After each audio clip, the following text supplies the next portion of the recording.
Welcome to Sally Melodies classroom where we learn basic music.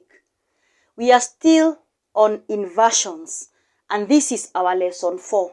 And today, under the inversions, I have a subheading which we are calling the labeling of chords. The labeling of chords.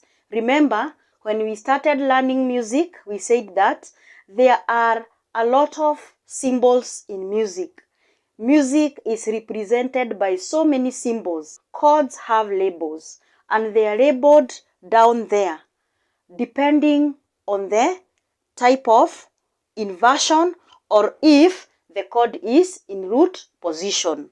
So, in short, we are saying when you write down your chord or triad, the bass note or the root note is the one that is going to determine the kind of label you are going to put there.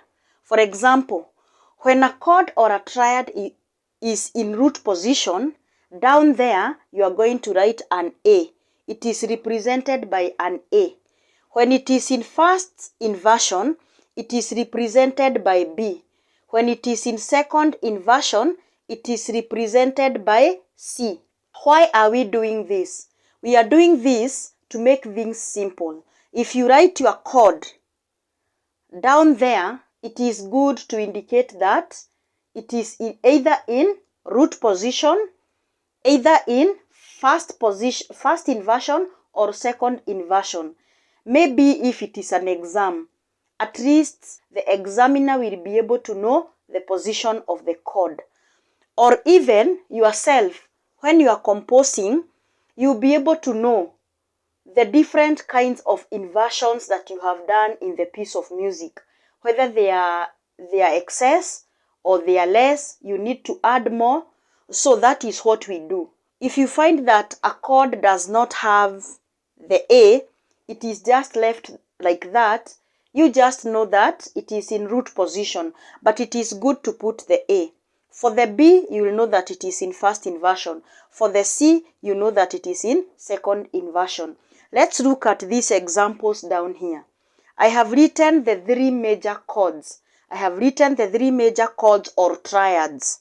I've written the three major chords or triads. Chord 1 or triad 1. We have Do, Mi, So as the root position. This one is not inverted. So down there you write 1A. You write 1A. When you write 1A, obvious, the examiner or the person who is looking at your piece of music, the harmonies, will know that that particular chord has not been inverted.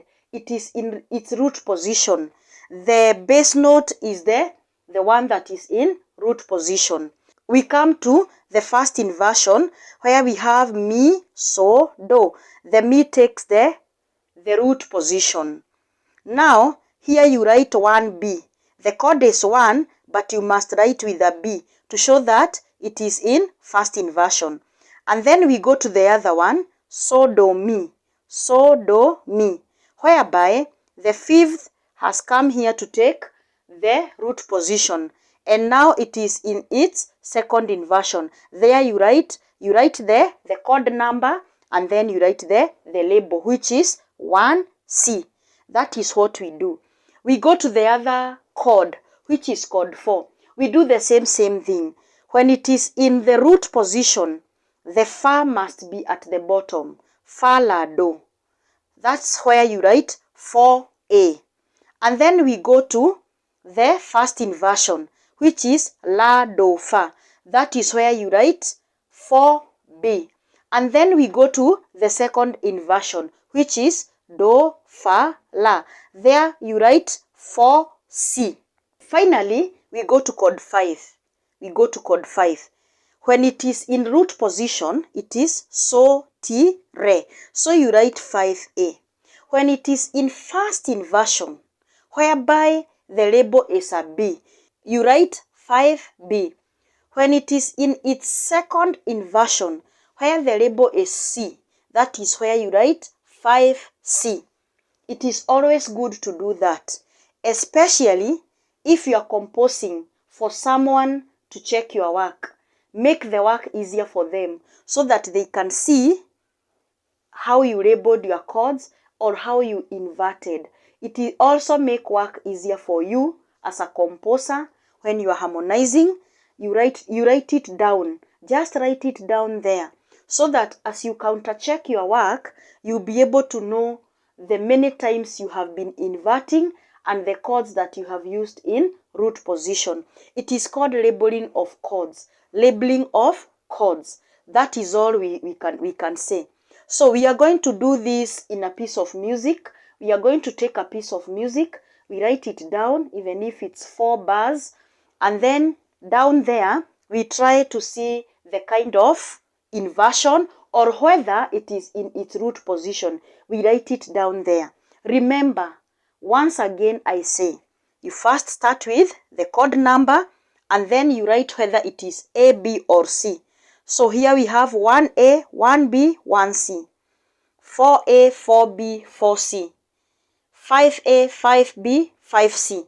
That is what we call chord labeling. It will make work easier and it will help you, the examiner and the person who is helping you to harmonize.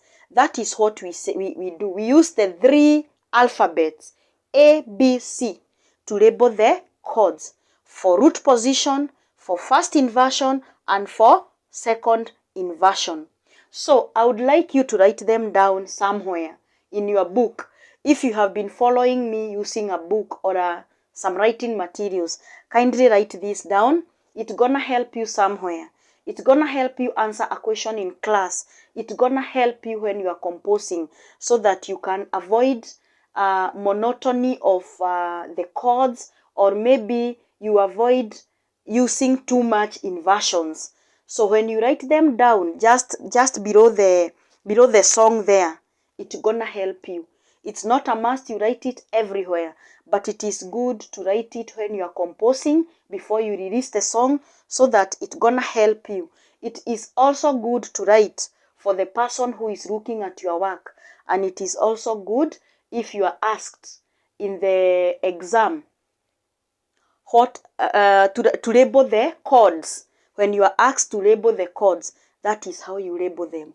Root position A, first inversion B, second inversion C. That's all about the chords labeling, and it is under inversions. So thank you very much for attending this class. See you in the next class.